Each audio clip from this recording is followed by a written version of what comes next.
The blizzard had a name. The Arapaho, who knew the high plains of the Wyoming Territory, called it the White Death. It was not just snow. It was a wall of biting, frozen razors that erased the sky, the land, and any man foolish enough to be caught in its path.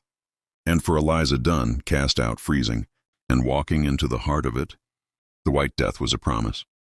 What happens when a woman, betrayed by everyone she knows, her honor stolen and her life forfeit, is forced to seek shelter with the one man the entire territory fears? This is a story of survival, love, and redemption. A story of a woman who had lost everything, and a man who believed he had nothing left to lose. Welcome, friends, to Frontier Rescue Stories. Before we journey into the heart of this blizzard, please help our stories reach a wider audience. Take a moment to like, share, and subscribe. And don't forget to hit that notification bell. We love hearing from you, so please let us know in the comments from which part of the world you are watching the story today. Our story begins not in the storm, but in the cold, biting wind that came just before it, on the raw, splintered boardwalk of Bitter Creek. This frontier town, huddled in the vastness of the Wyoming Territory, was a place of hard truths and even harder judgments. And on this day, all that judgment was aimed at one woman, Eliza Dunn.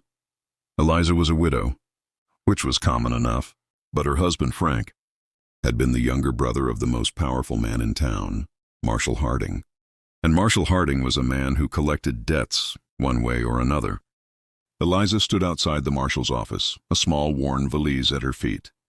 She was pale but defiant. Harding stood on the boardwalk above her, his face a mask of cold public authority. He didn't shout. He spoke in a low, cutting voice that carried across the street, silencing the blacksmith's hammer and the saloon's piano.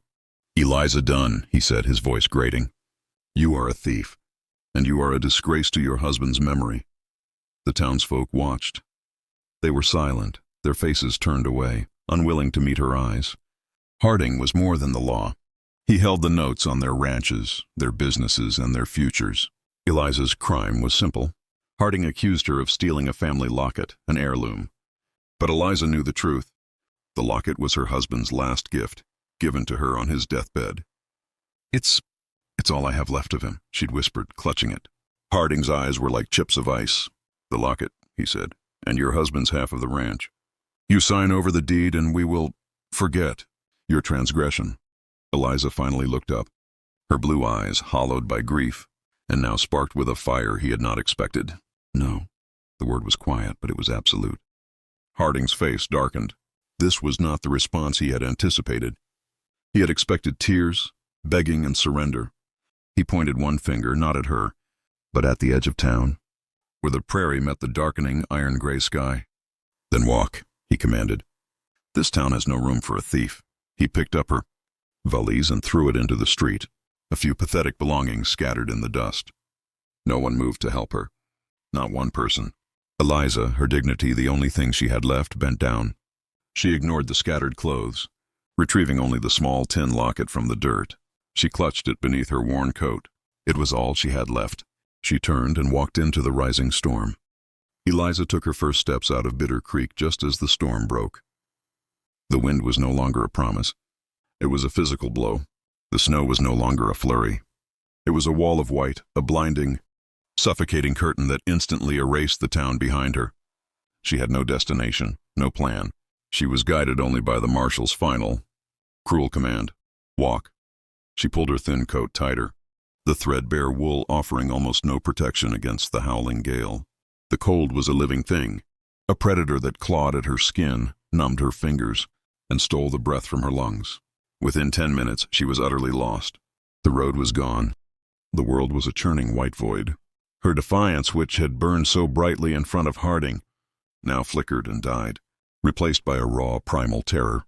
She thought of her late husband, Frank. He had been a kind man, a gentleman, always overshadowed by his cold, ambitious brother. He would have been horrified. The thought of him gave her one last, desperate burst of strength. She pushed forward, one agonizing step at a time, until her legs felt like lead and her lungs were on fire. After what felt like hours, her body finally gave out. She stumbled, falling to her knees. This was it. This was the White Death the Arapaho spoke of. She would die here, alone, branded a thief, Her numb hand, searching for purchase, brushed against something hard and cold. It was not a rock. It was metal. Barbed wire.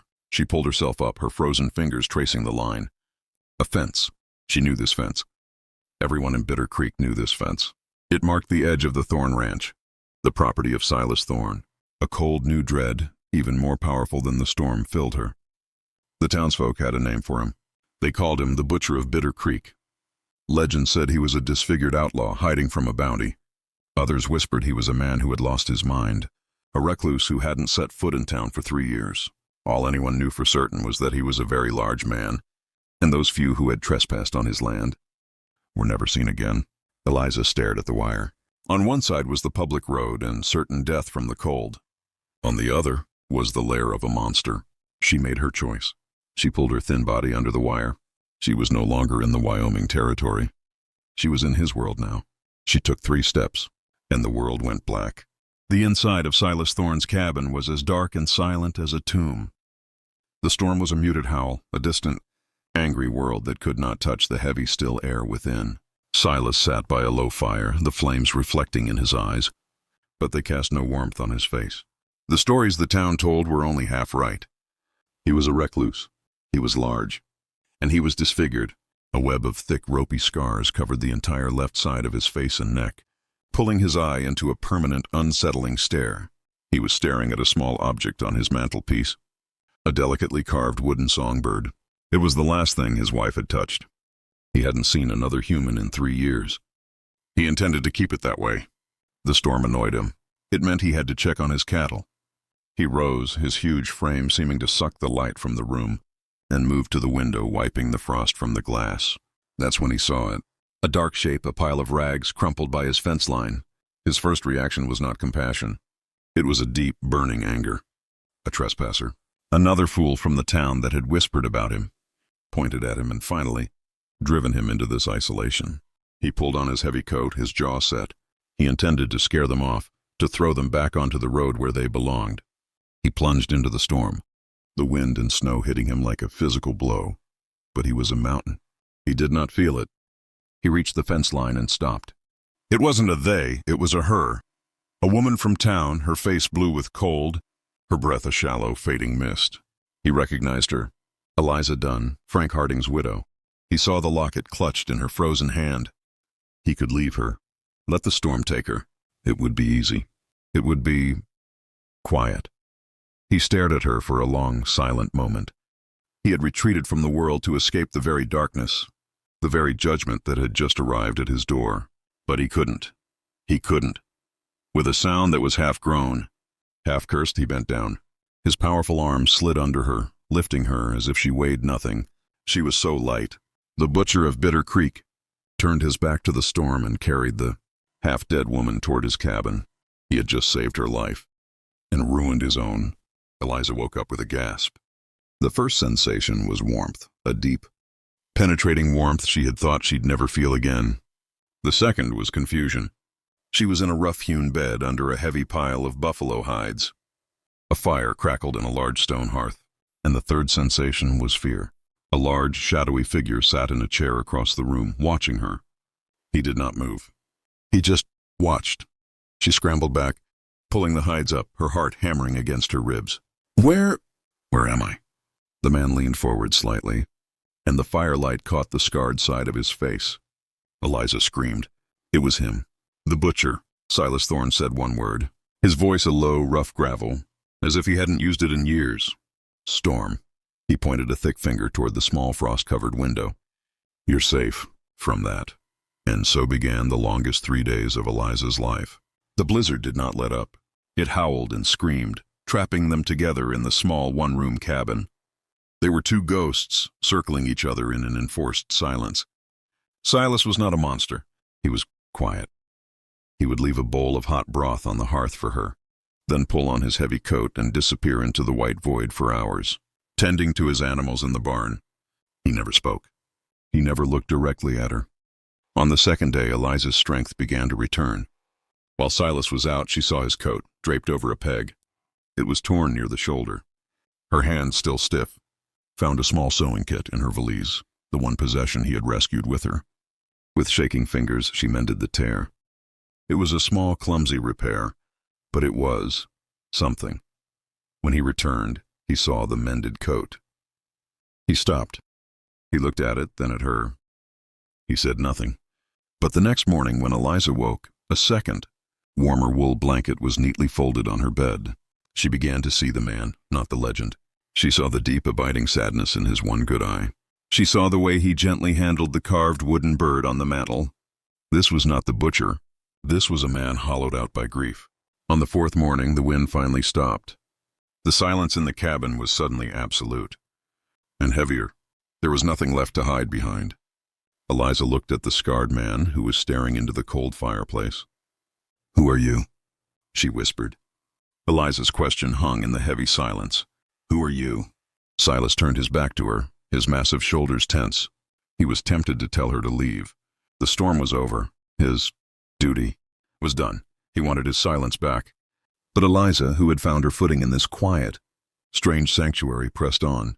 She was not the same woman who had been cast out of Bitter Creek. She slid off the bed, her feet hitting the cold wood floor. "You saved me," she said, her voice finding a new strength. "The town calls you a butcher. They fear your face. But I am not afraid of your face. I am afraid of your silence." This one sentence, this simple, honest declaration, broke something in him. He turned, and for the first time he let her see the man behind the scars. He spoke, and his voice, rough with disuse, told her everything. He wasn't always a recluse. He had a wife, Anna, and a 5-year-old son, Thomas. They had built this ranch together. He pointed to the small carved bird. Thomas. He loved to watch the meadowlarks. 3 years ago it was a dry summer. A prairie fire, started by a lightning strike miles to the south, had come for them. It moved faster than any horse could run, he whispered, his good eye staring at a past only he could see. He had been in the north pasture, trying to save the horses. The wind changed. By the time he saw the smoke, it was too late. The cabin, their first cabin made of wood, was already engulfed. He ran into the fire. The scars, he explained, were from that day. I got the door open, but the roof, his voice broke. It left this, he said, touching the ruined side of his face, as a reminder that I failed. He hadn't just lost his family. He had been marked by his failure. The townspeople, seeing his horrifying scars and his grief-stricken, maddening silence, had invented the butcher. It was easier than confronting his pain. Eliza, a widow who knew the hollow, aching void of loss, finally understood. He was not a monster. He was a man who had been burned, body and soul, and had been left behind. She crossed the small room. She did not hesitate, and for the first time in 3 long, silent years, Silas Thorne felt a human hand rest on his arm. It did not flinch. That simple touch, a widow's compassion for a widower's grief, was a promise. It was the first thaw after a long, brutal winter. They stood there in the quiet cabin, 2 souls who had been cast aside by the world, finally seeing each other. The moment was shattered by a sound that did not belong. A loud, authoritative pounding on the cabin door. Silas stiffened instantly. The man of grief vanished, and the butcher returned. He hadn't heard that sound in 3 years. He moved Eliza behind him, a protective, instinctive gesture. "Get back!" Eliza's heart stopped. She knew who it was. "He found me." Silas ripped the heavy bar from the door and pulled it open. The bright, cold sunlight streamed in, silhouetting a man wrapped in a heavy greatcoat. Marshal Harding. Harding stood there, his horse breathing hard behind him. He was stunned. "Thorne," he stammered, his eyes wide. I thought you were dead." His gaze scanned the dark cabin and then landed, with venomous recognition, on Eliza. His shock vanished, replaced by a cold, hard sneer. "So," he said, "the rat found a hole to hide in." He stepped forward, trying to push past Silas, but it was like pushing against a stone wall. "Step aside, Thorne," Harding snapped, his authority returning. "I'm here for my property." The word property hung in the air. Harding's arrogance was absolute. He saw Silas as a crazy, scarred fool, a half-faced hermit. He saw Eliza as a thing to be reclaimed, like a stray cow. "She's a thief, Thorne," Harding said, his voice righteous. "Stole a family heirloom. I'm taking her back to Bitter Creek to face justice." Silas didn't move. He didn't speak. He simply was. A barrier, a wall of flesh and bone. Harding's patience snapped. He was the law. He was not used to being defied, especially not by the town monster. He put his hand on the butt of his holstered pistol. "I won't ask again," he spat. "Give me the woman." The cabin was deathly quiet. The only sound was the drip of melting snow from the eaves. Harding's hand rested on his gun, a clear, unmistakable threat. Eliza held her breath, her hand flying to her mouth. She was trapped. She had run from the storm, only to be found by the man who was the storm. Silas did not move. He was a mountain. The narration in his own head, the one that had told him he was a failure, a ghost, a monster, it went silent. He was not the grieving man by the fire. He was the man who had survived the fire. He was the butcher the town had invented, but for a reason they had never guessed, to protect what was his. He looked at Harding, his one good eye as cold and flat as a frozen lake, and he spoke. No. The word was a rumble of gravel. It was not a plea. It was a fact. Harding was so taken aback he almost laughed. "What did you say to me, you half-faced—" "I said," Silas repeated, his voice dropping even lower. "No, she's not going." This was not in Harding's plan. He was a bully, a man of paper and intimidation. He looked at the sheer, raw size of Silas Thorne, and he knew, in a physical confrontation, he would not survive. He tried a different tactic, reason. "Thorne, be smart." "This isn't your fight." "This woman," he said, pointing a dismissive finger at Eliza, "is nothing. A liar, a widow with delusions. She's not worth dying for." For the first time, Silas looked back at Eliza. She was watching him, her face pale and her eyes wide with terror, but also with a spark of desperate, unbelievable hope. He had been given a second chance. He had failed to save his family from the fire. He would not fail to save this woman from the man. He turned back to Harding. "She's worth more than you," he said. "Get off my land." The finality in his voice was absolute. Harding realized he had lost. He, the marshal, had been defeated by the town hermit. His face contorted in a mask of pure, humiliated rage. He sneered. "Fine, keep the thief. You both deserve each other, but this isn't over. You'll both be outcasts. You'll never set foot in Bitter Creek again." Harding's threat hung in the cold air. He had lost the physical standoff, but he was a creature of psychological cruelty. He had one more card to play. As he backed away from the door, he looked past Silas, his eyes locking on Eliza. "He doesn't know, does he?" Harding said, a sly, poisonous grin spreading across his face. "You didn't tell him what you really stole." Silas, who had started to turn, froze. He looked at Eliza. "Stole?" "Oh yes, Thorne," Harding said, sensing a new opening, a way to poison the well. "You're protecting a liar. A very good one. She didn't just take a locket. That locket is just a container." Eliza's face went pale. "Stop it," she whispered. "Don't listen to him," Harding laughed. "That locket, you scarred fool, contains a key. The key to my brother's safe deposit box in Cheyenne. A box full of cash, my inheritance. She's not just a grieving widow, Thorne. She's a common thief, and you are her fool." This was a devastating accusation. It was plausible. It explained everything. His pursuit, her desperation. Silas's world, which had just begun to find a new center, tilted. He was a man defined by betrayal by fate, by the town, and now he was staring at the one person who had broken through his silence, and he was filled with a cold, sickening doubt. Was this all a lie too? That's not true," Eliza cried, but her voice was shaking. Harding pressed his advantage, his voice dripping with false pity. "Make her show you the locket, Thorne. Go on, see what's inside it. See the lie you're willing to die for." Eliza's hand flew to her neck. Protectively, she was shaking. The trust they had built over 3 days, the mended coat, the shared grief, it was all now balanced on a knife edge. Silas's gaze was fixed on Eliza's hand. The silence stretched. "Eliza," he said, his voice quiet again, but this time, the quiet was terrible. "Show me." Silas's command was not a request. It was a plea. "Show me," Harding grinned, triumphant. He had won. He had broken them. But he had misunderstood Eliza Dunn. She was not the weak, terrified woman he had cast out of town. She was not the freezing, half-dead victim Silas had rescued. She was a survivor. She looked at Harding, and her tears of fear dried, replaced by a cold, hard anger. "No," she said. Harding laughed. "You see, Thorne? I won't show you. Eliza said, her voice cutting through his. She walked past Harding, brushing his arm, and stood directly in front of Silas Thorne. She never broke eye contact.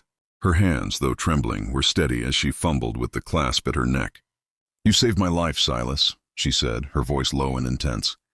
"You told me about your fire. Now, I'll tell you about mine." She held the locket in her palm.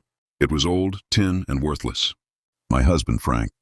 He was a good man, but he was a weak man. He was terrified of his brother. This ranch, it wasn't his. It was mine, bought with my dowry.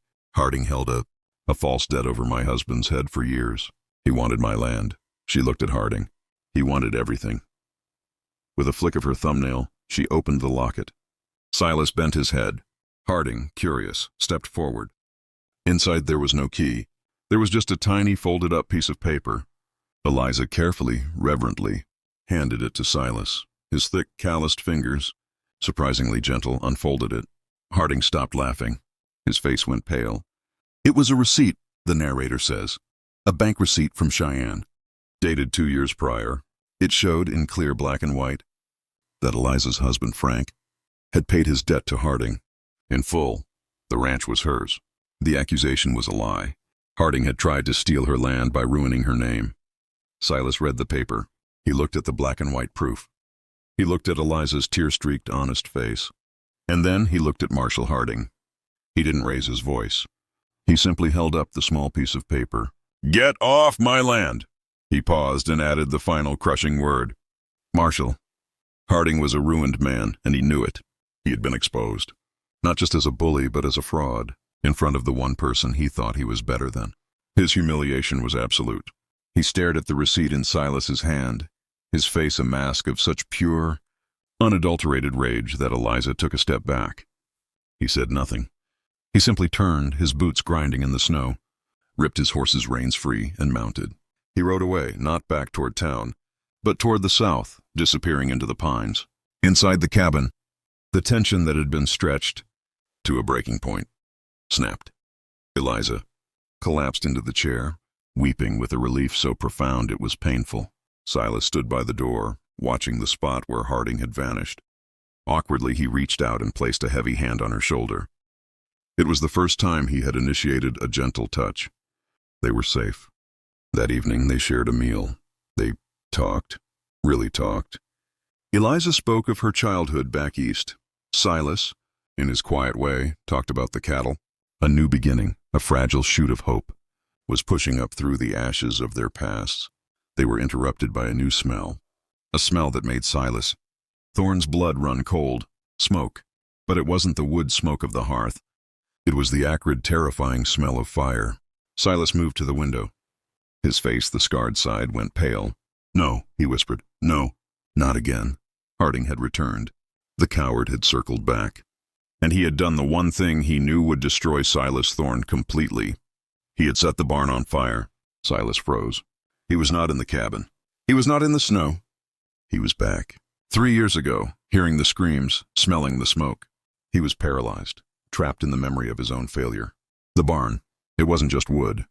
It was his horse, his 2 milk cows, the only living things he had cared for, his only connections to the world. Eliza saw him frozen, his good eye wide with a terror that was not of this world. She realized the truth. He had saved her from the storm. Now, she had to save him from himself. She grabbed his hand, her grip like iron. "Silas!" she screamed, pulling his face toward hers. "Silas, look at me. This is not that fire. We are not going to lose." "Not again!" Eliza's voice cut through the fog of Silas's trauma. He looked at her, at the fire in her eyes, and the ghost of the past retreated. He looked at the barn, now a raging inferno, and his paralysis was replaced by a cold, focused rage. "The animals," he said. They ran together. They burst from the cabin into the night, the heat of the fire so intense it felt like the sun. Harding was gone, a coward who had lit the match and fled. Silas, his strength returned, put his shoulder to the heavy barn door. The wood was already scorching hot. With a roar that was more animal than human, he splintered the bar. He was met by a wall of smoke and flame. The animals were screaming inside. I can't," Eliza choked. "Stay low," Silas bellowed. "Cover your mouth." They plunged in. They worked as a team. Silas, using his bulk, moved through the smoke, breaking the stalls. Eliza, small and quick, ducked under the worst of it, cutting the terrified animals loose, herding them toward the broken open door. It was chaos. It was terror, but it was not a failure. They shoved the last cow out into the snow just as the main beam of the roof gave way, collapsing in a shower of sparks and embers. They stood covered in soot, breathing heavily, watching the structure that had been his home for 3 years burn to the ground. Silas looked at Eliza, her face smudged with ash, her eyes shining with tears and triumph. "The house," he said, his voice raw, "is stone. We are safe." The next morning, as the sun rose on the smoking, black ruin of the barn, a wagon approached. Silas tensed, but Eliza put a hand on his arm. It wasn't Harding. It was 2 ranchers from town, Mr. Anderson and Mr. Stone. They pulled up, their faces grim. "Marshal Harding. He rode through town like a bat out hell," Anderson said. "He's gone. We heard what he did to you, Eliza. We're sorry we stood by." Then another wagon arrived with logs, and another with food. The town, free of Harding's iron grip, was atoning. They had come to help. Silas looked at the townsfolk. He looked at Eliza. He nodded once. He walked to the first wagon, picked up the first new log, and began to walk toward the ruin. "Let's rebuild," he said. Months passed. The white death of the blizzard became a distant, cold memory. The snow melted, and the harsh, unforgiving landscape of the Wyoming Territory surrendered to the impossible. Vibrant green of spring, the air, once filled with smoke and fear, now carried the scent of pine and wet earth. Bitter Creek was healing, and so was the Thorne Ranch. The new barn stood tall, the wood bright and new, a testament to the hands that had built it. On the porch of the stone cabin, Eliza Dunn, Eliza Thorne, as the town now respectfully called her, tended a small budding garden. She was no longer the begging, lost, desperate woman cast out by the town. She was a woman who had found her home. Silas approached. The man who had hidden in the shadows now walked in the sun. He was clean-shaven on his unscarred side. The scars themselves were still there, a permanent part of his map, but they no longer defined him. He sat on the porch step beside her. He talked now, his voice no longer a rough growl, but a quiet, gentle rumble. They spoke of the cattle, of the spring planting. It was the easy, comfortable silence of a true partnership. He held out his hand. In his large, scarred palm was the old tin locket. I fixed the clasp," he said. She smiled, taking it from him. "It was never valuable, Silas. It was just tin." He looked at her, his one good eye holding an ocean of love. "It is to me," he said. "It's what you protected. It's the receipt. For your new life, for our new life." She didn't put the locket on. She set it gently on the porch rail. She took his large hand in hers, and, for the first time, she initiated the touch, lacing her fingers through his. They sat in the quiet of the Wyoming spring, the butcher and the outcast. They were just Silas and Eliza, and in the heart of the unforgiving frontier, they had found their rescue. And so, the promise of spring came to Bitter Creek. Thank you for joining us for this frontier rescue story. If you enjoyed the story of Silas and Eliza, and if you believe in redemption and second chances, please like, share, and subscribe to our channel. It's the best way to help us keep these stories alive. We have a whole playlist of stories just like this one, tales of love, survival, and courage in the Old West. Be sure to check that out next. And now we want to hear from you. What did you think of Silas and Eliza's journey? What was your favorite part?